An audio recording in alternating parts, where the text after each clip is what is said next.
There comes a time in life when the hustle and noise of earlier decades quiet down, and we are gifted something both fragile and beautiful: time. For many older adults, the later years can be a time of reflection, healing, and rediscovery. It's a phase where wisdom can finally be put to use, not just in guiding others, but in caring for ourselves in the way we deserve.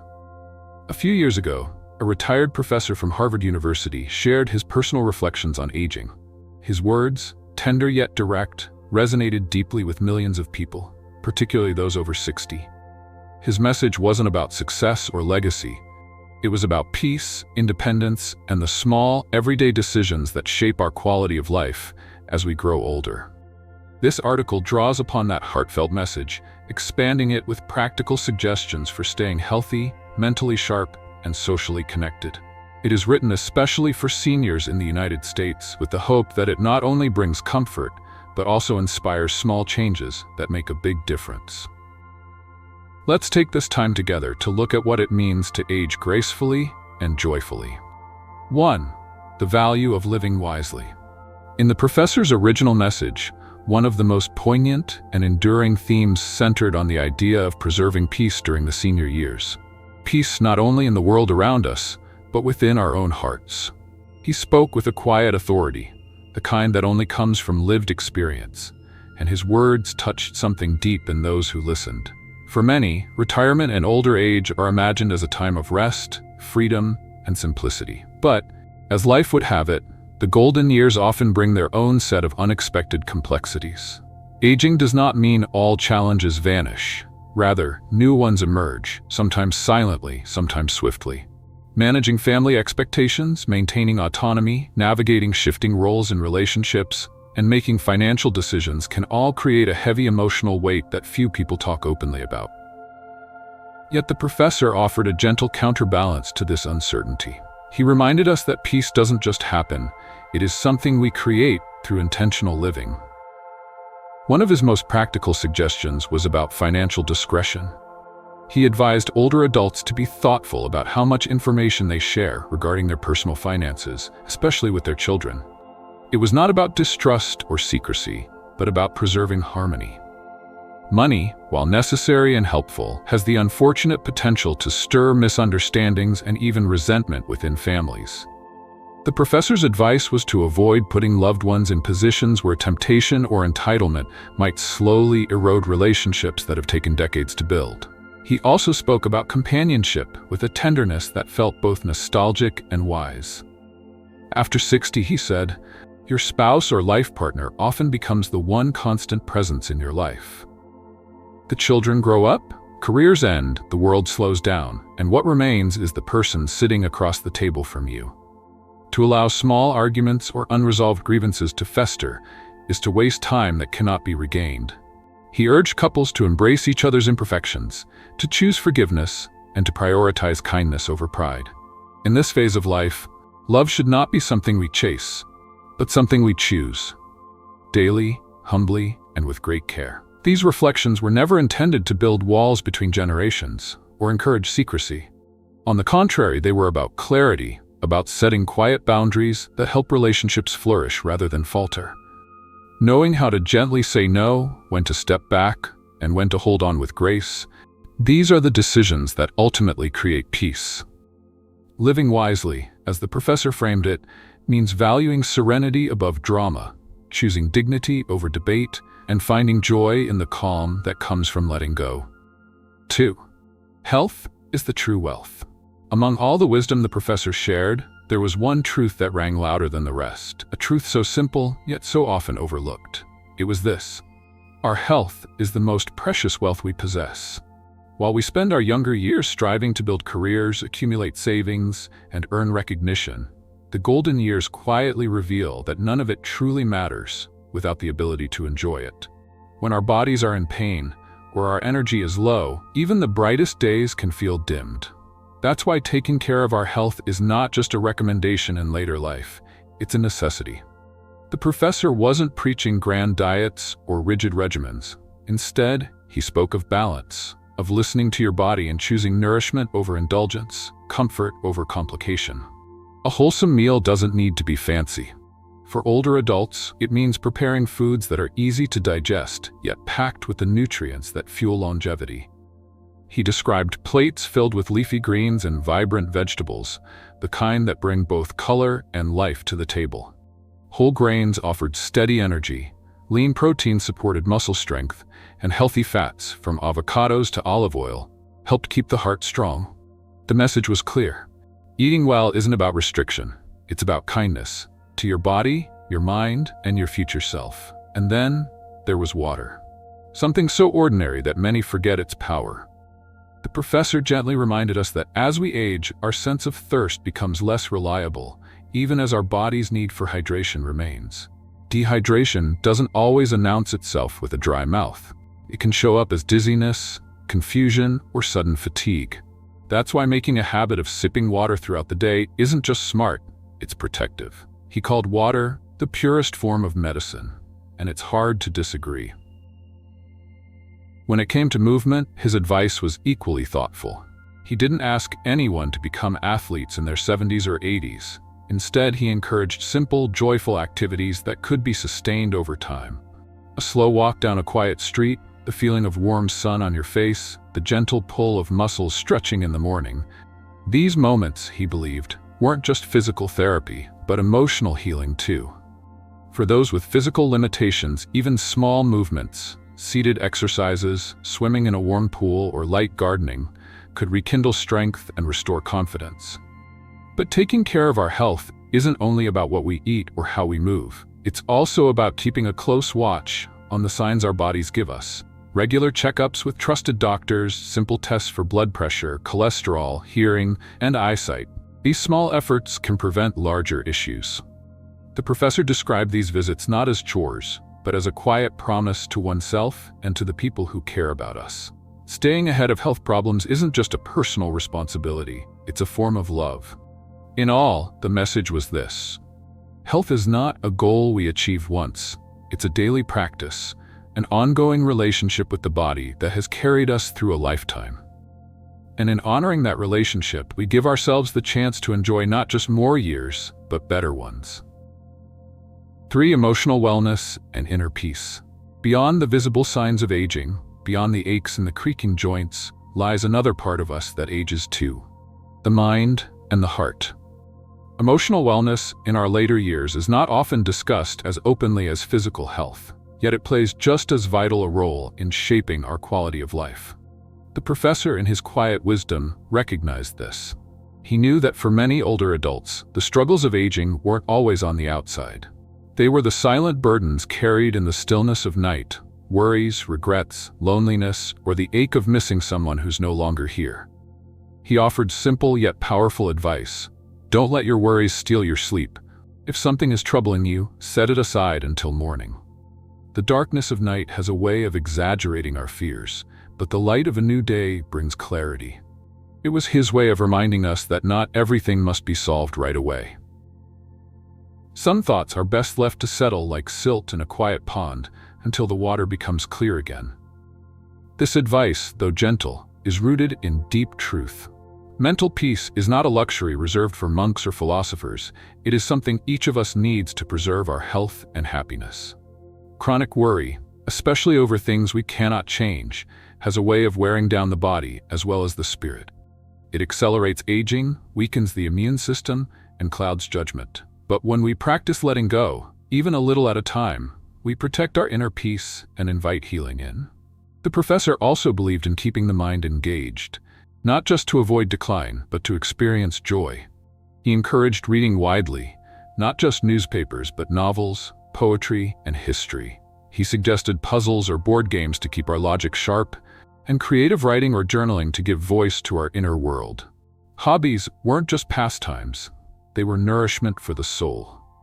Whether it's learning how to paint, trying out a new recipe, or even picking up a musical instrument, the message was clear.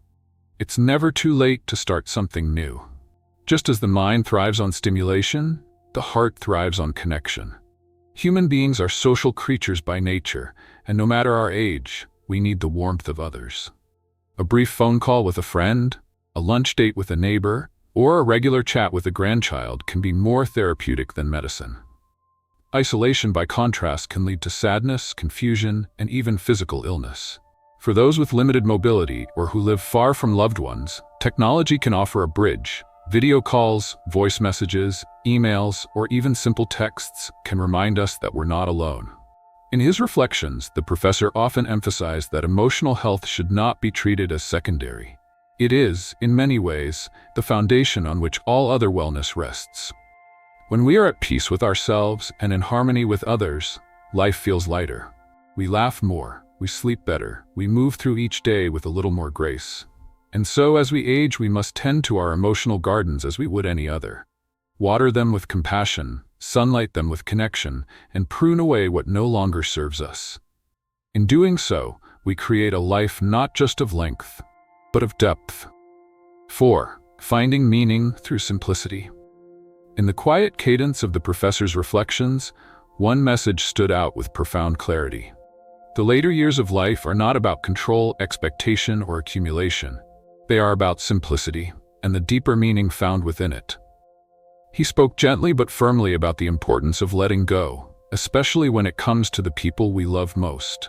As parents and grandparents, the instinct to protect, to guide, and to worry never quite disappears. We often carry the desire to fix things, to offer advice even when it's not asked for, or to hope that our children and grandchildren will live their lives according to the values we tried to instill. But the professor reminded us that just as we once made our own way, sometimes stumbling, sometimes thriving, so too must the younger generations walk their paths. He encouraged us not to expect too much in return, not to place heavy burdens of obligation or expectation on those we raised. This, he said, is not a sign of detachment, but of love in its most mature form, the kind that releases rather than clings, that accepts rather than demands. Instead of focusing outward, he invited us to turn inward and rediscover the quiet joys we may have overlooked in busier years. A slow morning walk with the scent of blooming flowers, the pleasure of a well-worn novel revisited with older eyes, a familiar voice on the phone that brings comfort with every call. These small moments, he believed, were not just pleasant, they were sacred. In a world that often measures worth by busyness and productivity, choosing simplicity becomes a quiet act of rebellion and of wisdom. He also spoke of moderation, not as a restriction, but as a form of balance that leads to freedom. Don't exhaust yourself trying to keep up appearances or meet obligations that no longer serve your well-being. Rest when your body asks for it. Enjoy the meal that makes you smile without guilt. Travel, if it's possible, or even take a day trip to a nearby town you've never explored. Life doesn't have to be grand to be meaningful. It simply has to be lived with awareness and appreciation. And when it comes to money, the professor advised against being overly frugal to the point of self-denial. You have earned this chapter of life, the decades of sacrifice, of saving, of putting others first. Those efforts deserve reward. Buy the good coat, order dessert, upgrade your chair. Comfort in these years is not indulgence. It is well-deserved peace. These years, he said, are the harvest of your life. You planted seeds in your youth, nurtured them in adulthood, and now the fruit hangs ripe on the vine. Don't let it rot while waiting for the perfect moment to enjoy it. Pick it, taste it, share it with someone you love. For in the end, the richness of life is rarely found in what we own, but in what we notice, savor, and give. Simplicity, then, is not about having less. It is about seeing more. More beauty in the ordinary, more grace in the quiet, and more meaning in every breath we still have the gift to take. 5. Safety, sleep, and self-respect. While emotional well-being and personal independence remain essential pillars of a fulfilling life, the professor also reminded us not to overlook the simple, tangible aspects of our everyday routines. Those details that may seem small but are often the foundation of comfort, dignity, and health. As the years progress, practical care becomes more than a checklist. It becomes an act of love, a way to support our future selves in ways that are both protective and empowering.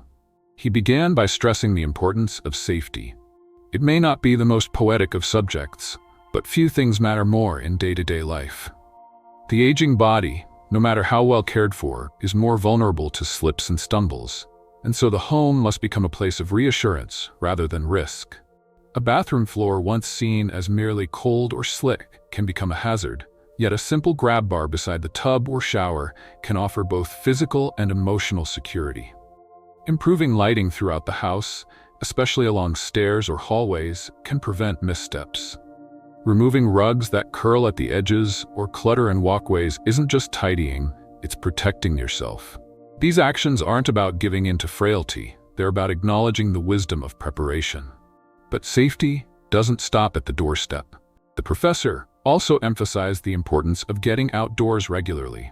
Our homes may be our sanctuaries, but they should not become our cages. Whether it's a short walk to the mailbox or a quiet hour in a sunny park, stepping outside brings light not just to our skin, but to our spirits. Sunlight regulates our internal clocks and lifts our moods. The scent of blooming flowers, the sound of birdsong, the rhythm of passing footsteps. These are the small but profound experiences that reconnect us to the world and to ourselves. Then there is sleep, something too often sacrificed or misunderstood. Sleep is not just rest, it is restoration. The professor urged his peers to value sleep like a precious ritual, one that begins with intention. Dimming the lights, sipping herbal tea, turning off screens well before bedtime, these are habits of respect for the body and the mind. A quiet bedroom, a warm blanket, perhaps the gentle sound of a fan or soft music, all of it prepares the mind to settle and the heart to slow. Poor sleep can cloud thinking, increase irritability, and even weaken the immune system. Good sleep, on the other hand, renews us from within. And lastly, he offered a reminder that often draws quiet nods and knowing smiles. Do not abandon your appearance. No, it isn't about vanity. It's about self-respect. Looking after how we present ourselves, whether that means brushing our hair, trimming our nails, or putting on a clean shirt that makes us feel good, is a declaration of dignity. You don't need to chase youth to radiate vitality. There is immense beauty in aging with grace, in walking with confidence because you feel good in your skin. A splash of cologne, a favorite scarf, a little lipstick. These are small but meaningful ways of affirming our worth every single day. In these simple, daily decisions, how we care for our bodies, our environment, and our sense of self, we reaffirm the belief that our later years are still worthy of reverence. Safety, sleep, and self-respect are not luxuries. They are necessities for a life lived fully and with pride. 6. Relationships and letting go of burdens. In the later chapters of life, relationships begin to take on a different shape. The professor's words were gentle but honest. There comes a time when we must reflect on the people we keep close, not with judgment, but with clarity. As we grow older, energy becomes a precious resource, and how we choose to spend it can define the peace or the unrest we carry into each day. Not every relationship is meant to endure forever. Some friends may feel like sunshine after a storm, while others leave us drained, burdened by their constant demands or emotional weight. It's okay to be discerning. In fact, it's necessary. The professor advised against letting ourselves be drawn into situations that are not ours to fix. Marital disputes, ongoing family drama, or even well-meaning requests for financial help can quickly become heavy loads. Saying no doesn't mean you don't care. It means you respect your own well-being. It means acknowledging that some battles belong to others, and your role is not to wade into every storm, but perhaps to offer shelter instead. He cautioned especially about the habit of lending money too easily. While generosity can be a beautiful thing, it must be offered wisely, not out of guilt or pressure. Too many seniors find themselves entangled in promises they never meant to make, simply because they couldn't say no. Peace of mind often begins with a firm but kind boundary. Letting go of burdens also means forgiving, not for others, but for ourselves. Harboring resentment, holding on to old grievances, or replaying the same hurtful memories does nothing but chip away at our own joy. The professor reminded us that there is great freedom in letting go. Forgiveness does not mean forgetting, nor does it mean excusing wrong behavior. It means deciding not to let that hurt define our days. It means choosing lightness over bitterness, healing over brooding. He also suggested that we resist the urge to live in the past. It's tempting to talk endlessly about what we once were. Titles held, salaries earned, the respect we commanded. But constantly revisiting those memories can create distance rather than closeness. Not everyone wants or needs to know your former accomplishments, especially if it comes at the cost of connection in the present moment. Asking about others' finances or their age may seem innocent enough, but these questions can make others uncomfortable. In truth, most of it doesn't matter, not in the ways we think it does. What remains significant always is kindness. The warmth of a smile, the quiet gift of listening, the comfort of knowing someone is there, fully present and without judgment. These are the things people remember. Ultimately, the professor encouraged a simpler approach to relationships. Be a source of calm. Choose empathy over advice. Be a gentle presence in the lives of others, not a force of comparison or critique. There is great peace in being the one who offers quiet understanding instead of solutions. In these golden years, we no longer need to prove ourselves. We simply need to be, and to let that be enough. Growing older in America isn't always easy. Many seniors face isolation, rising healthcare costs, or a sense of being forgotten. But these later years can also be deeply meaningful. They are not an end. They are a continuation of your story, rich with opportunities to inspire, to teach, and to simply be. The advice from the retired professor continues to echo for a reason. It reminds us that our well-being lies in the small, intentional choices we make each day. From eating well and exercising, to managing our money wisely, to nurturing peace in our relationship homes, we have the power to shape how we experience aging. Let us walk into each new day with a sense of calm, curiosity, and contentment. Let us share laughter with our friends, speak gently with our children, and savor the sunshine on our morning walks. Let us keep our minds active, our hearts open, and our bodies moving. And perhaps most importantly, let us remember that the real gift of growing old is perspective. We see what truly matters, and we are free, at last, to live for it. If you found this message helpful, consider sharing it with someone who might need a little encouragement today. The golden years can be the brightest chapter of all, if we learn how to truly live them.